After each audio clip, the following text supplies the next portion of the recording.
There's a rich tradition of hunting here, but it's fading. We're not in Arkansas or Texas. We don't have ample wetlands or places to go, but places we do, there's a lot of pride.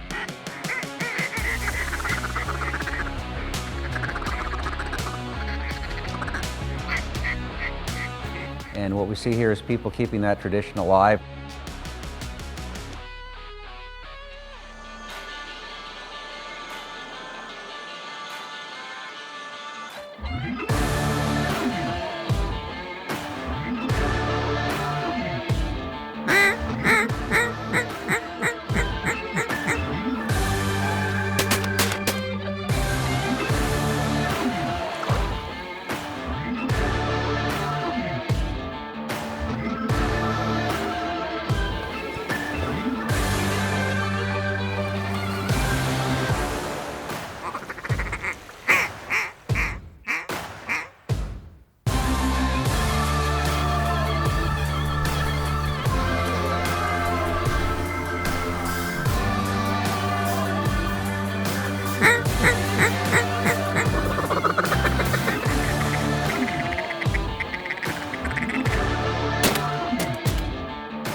Ducks Unlimited Television is presented by Drake Waterfowl Systems, innovators in waterfowl hunting.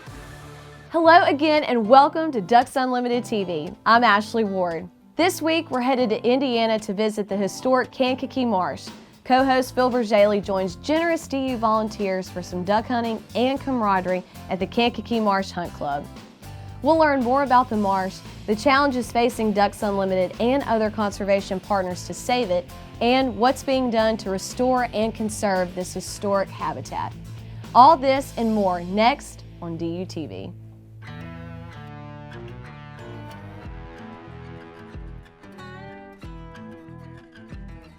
This Kankakee River area is a treasure. It remains a treasure in spite of all the things they tried to do to destroy the marsh. The Kankakee River, in its original state, had a myriad of oxbows, and the propagation of game here was such that people came from all over the world to hunt in this area. There were kings came from Europe to hunt in this area, and I'm talking 25, 30 miles up and down the river from here. No matter how old you are, you look forward to the opening day of duck season like Christmas and New Year's. I still have a hard time sleeping before opening day. I think that's true of a lot of hunters.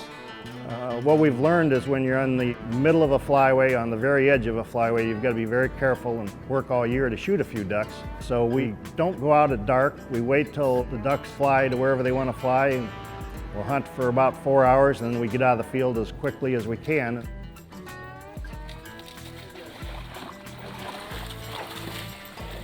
When you work all year on the property like we do, just in the hopes of having a few good hunt days in the middle of the flyway here, it's always great when you get out there and all your efforts have paid off. The Kankakee River was once one of the greater waterfowling area in the world, known as the Everglades of the North. Whoa, teal.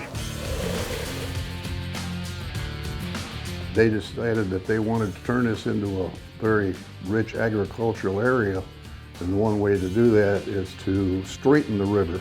So they dug a straight ditch all the way to the Illinois state line.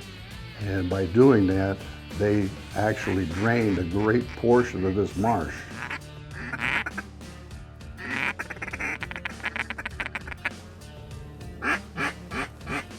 Teal. Two coming right at us. Oh, there it is. Right here. Shoot him.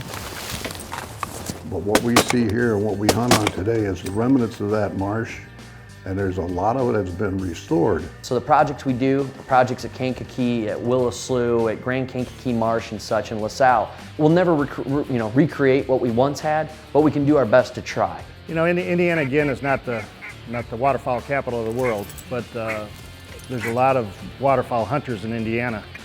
And we work closely with the DNR in the state, which is adjacent to my land, and help them to help their hunters, because the more waterfowl we have in the area, then it's good for all hunters of Indiana. If you can hold waterfowl in a county, then they'll eventually spread out and everyone will get a chance to go out and hunt them. Ducks Unlimited Television is presented by Drake Waterfowl Systems, innovators in waterfowl hunting. Mossy Oak Shadow Grass Blades, the official camo of Ducks Unlimited. Browning Firearms, the best there is. And by Ducks Unlimited's Ducks Expo at Texas Motor Speedway, celebrating everything outdoors. One dropping in. Nice shot. And we don't think of duck clubs as necessarily preserving waterfowl habitat, but it's an important part of it. The club is a lot of work. We work for months leading up to the opener. I do it just for the passion of the sport. Everybody pitches in. We have no paid staff. We harvest the corn. I ride on the combine to make sure that we get everything just right. We work on the pits and we get the buildings ready. There's fewer and fewer of these clubs all the time. And as places like this disappear and as these places are farmed and not flooded for ducks, the area does hold fewer and fewer ducks. So even though the members here are paying their dues to hunt ducks, they're also holding a lot of ducks in this area, and that's good for everyone.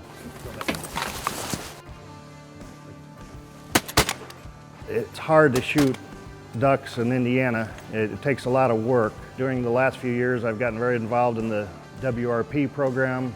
And if there's marginal land that can't be farmed or shouldn't be farmed or is just too hard to farm, we'll put it in the WRP program, which then allows me to dig small ponds, plant native species. They allow me to plant oak trees. So really it's everything I'm trying to do with this property is to try to recreate some of the Grand Kankakee Marsh. And that's the one that really epitomizes Jeff to me, because he's as excited as anybody about a project that he's never really going to benefit from. You know, oaks don't grow overnight. You know, not every volunteer is a waterfowl hunter, and we respect that. You know, we have people from all different backgrounds, all different interests, because we have a lot of peripheral benefits. Obviously, ducks. If you're crazy about ducks like me, it's the organization for you. But if you're a bird watcher, if you like clean water, if you're looking to put a legacy or worried about what your grandkids and great-grandkids are going to have as far as natural resources and clean water, it's the organization for you. So a couple years ago, Dave Neal and I approached Jeff Donovan about doing a leadership hunt. And we bring a handful of volunteers where we get to break bread together the first night, enjoy 2 hunts, get to build some camaraderie, sit by the campfire, tell lies, and really celebrate what we've done, but also build upon it. We always say success is contagious. These guys leave here, they have a great time, they get their batteries recharged, and then they go back to their local communities and want to do more. They see the big picture, because I think sometimes when you get out there, you lose sight. You have a banquet, you raise money, you get all excited, but you forget about why we're doing it. There'll be a gentleman coming tonight named Jimmy, one of our best volunteers, fantastic guy. He's clear to see, he's the one with the big red beard, but I grew up as a hunter. I did not grow up as a duck hunter. My first duck hunt was here as part of this leadership hunt 2 years ago.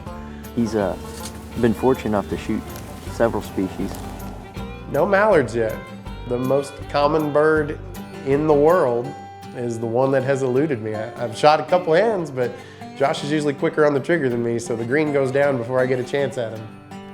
If you could just say, I understand you've not shot a greenhead yet, that would... It's kind of a funny thing with us. It's a reoccurring joke with all of our guys. Well, maybe we can get him one. No, that's not important. No, that's absolutely not If we could important. actually keep that... If we could let him go 4 or 5 years without killing one, that'd be great. Yeah.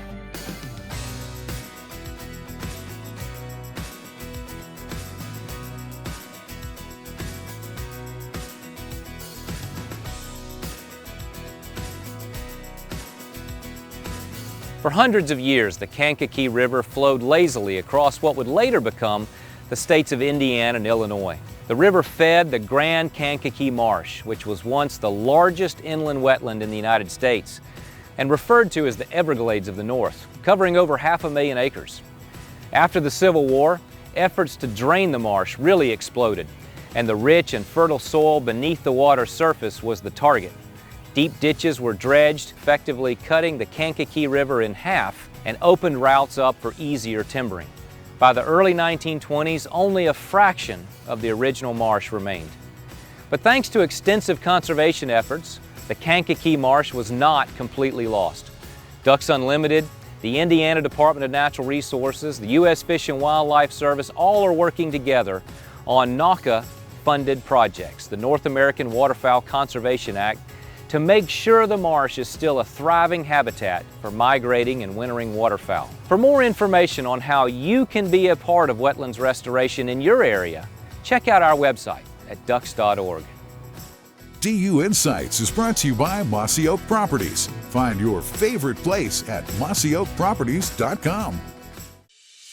DU TV is powered by Browning Ammunition, the best there is. Mossy Oak Properties, America's land specialist. Purina Pro Plan, nutrition that performs. And Plano Synergy and Zinc Calls, a champion in every call.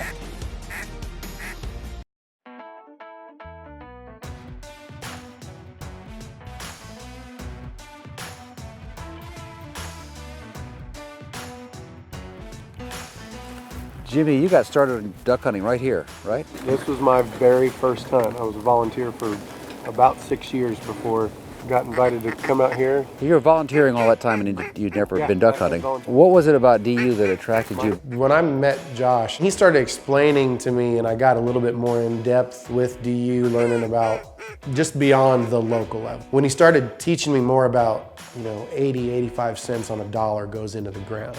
The science and the numbers behind it correlate very well, and it's easy to understand from a consumer's perspective. We're hoping today is the day, Jimmy, that you shoot your first greenhead. That would be the goal. It would be. Another 10 yards and I was gonna have old Redbeard rip at him, but you don't know what these BXDs can do if they're sitting in that chamber. That's true. Let's give them a ride.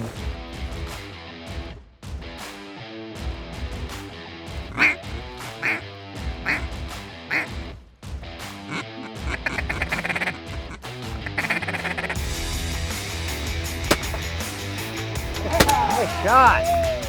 Nice shot. Is that you, Jimmy? Jimmy.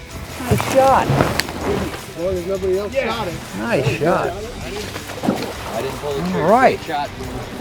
That's a big monkey off your back. Look at that smile. It's I know it. permanent It ain't, smile. smile ain't coming off. Smile ain't coming off at all. We shot one duck today. That was the one to shoot. Yeah, DU was started, with duck hunters, but to me in Indiana, it's more than duck hunters that get DU the, amount of money that we're raising here. We don't have ample wetlands or places to go, but the places we do, there's a lot of pride. And that trickles down to our volunteers. They really appreciate what DU does. We've spent over $17 million within Indiana. We've conserved over 28,000 acres. 80+% of that falls in public domain. And our volunteers, we really, try to convey that message, and they take that to the other members and people in their community saying, hey, this is a great way, it's a great use of your time, energy, and your time, talent, treasures. Lots of them out there where 5 or 10 cents on a dollar goes to whatever you're actually after. And if you're after, bang for your buck, wetlands are the kidneys of the world. Clean water is important to everybody. And when you're putting that amount of money back into the ground and really finishing the mission that we're after, I think it resonates with people, and that's why DU is so important to me. I think what makes Indiana DU kind of unique is I go to a lot of banquets, and you might have a banquet with 150 people at it, but there's 30 guys that are duck hunters there, and it's the conservation side of it that people really, sink their teeth into and are willing to give up some money for that. And Indiana, when I first got on, was a $400,000 state, and we've got that up to, last year was 1.2 million, and we've been over $1 million for, this will be the 4th year in a row, which to me is just pretty amazing for little old Indiana.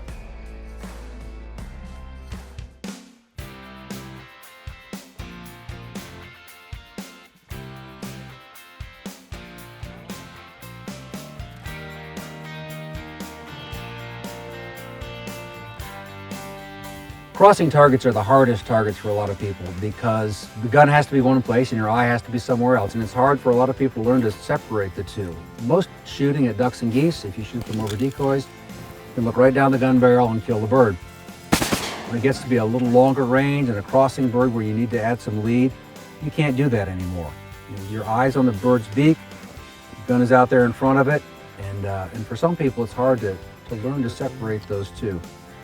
And to make a crossing shot easier, you can slow it down and make it seem like it's going slower if you start the gun in front of the target or in front of the bird. If you're swinging through it the way so many of us do who are self-taught, and the way I started out shooting, it's a rush. You've got to scramble, you got to catch the bird, get past it and pull the trigger, and you always feel like you're chasing and you're not in control. If you can start in front of the bird, you can match its speed, everything seems to go slower. It seems like it's going in slow motion, and then give the gun its head. The gun is like a horse. You give it its head, your subconscious will put it in the right place. Pull the trigger when it feels right, target breaks, the bird falls.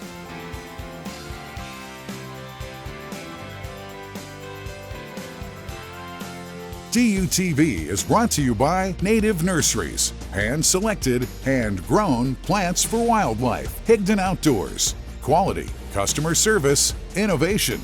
That's Higdon. Biologic, scientifically proven wildlife products.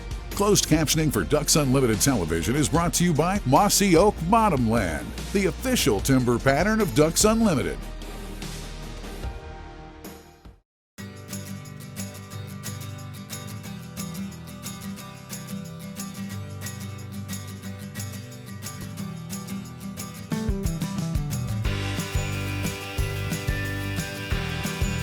Working your retriever from a pit blind may take a little extra preparation. Not everyone has a pit blind in their backyard to practice with. So let's see what we can do to prepare your dog for that experience inside that pit blind. When working from a pit blind, you're going to be working your dog where the dog is elevated to your position. You're going to be down lower than the dog, which is a bit unusual. They're also going to have limited visibility most likely, as they're going to be concealed, not to flare ducks. So how to prepare? One, we can use a water stand. Brush it out a bit and use the dog elevated to your position. From a simulated pit blind, sit down beside your dog.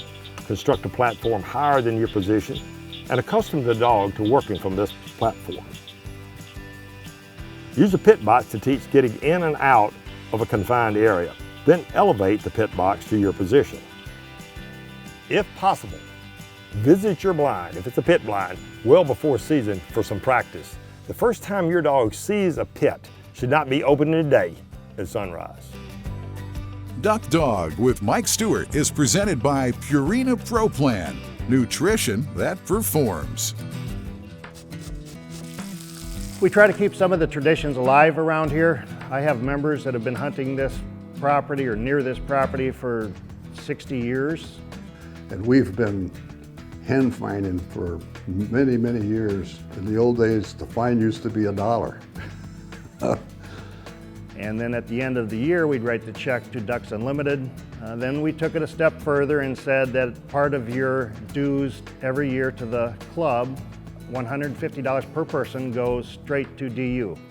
And then we've taken the next step whereby the members here were all supporters of Ducks Unlimited, and we were going to events, and we decided we wanted to start our own chapter. So we've started our own Kankakee Marsh Sponsors Only chapter, and we do one event a year, and we keep it very simple.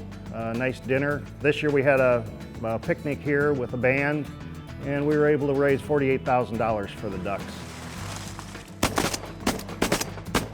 Shot. Good job, you guys.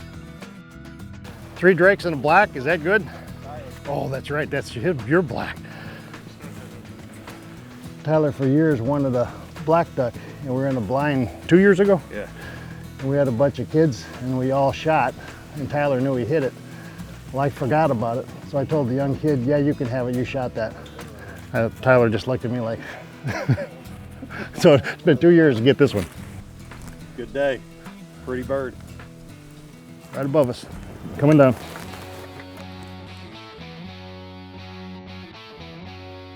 A lot of our members are older.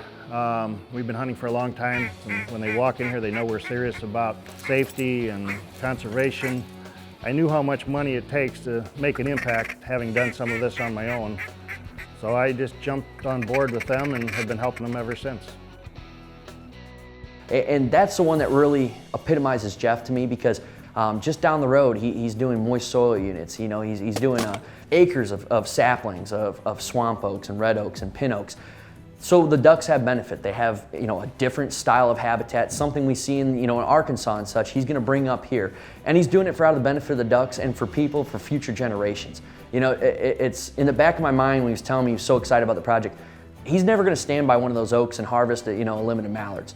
But maybe his grandchildren will, or maybe somebody he's never met will. And if nobody hunts it, it's going to be great for ducks, 100 years from now. And the fact that him and the rest of the guys here see that and are so passionate about it, they're not just consumers. I mean, they're true conservationists. And while they enjoy waterfowling and all its heritage and the camaraderie here, they work year-round giving back. They're time, talent, and treasure.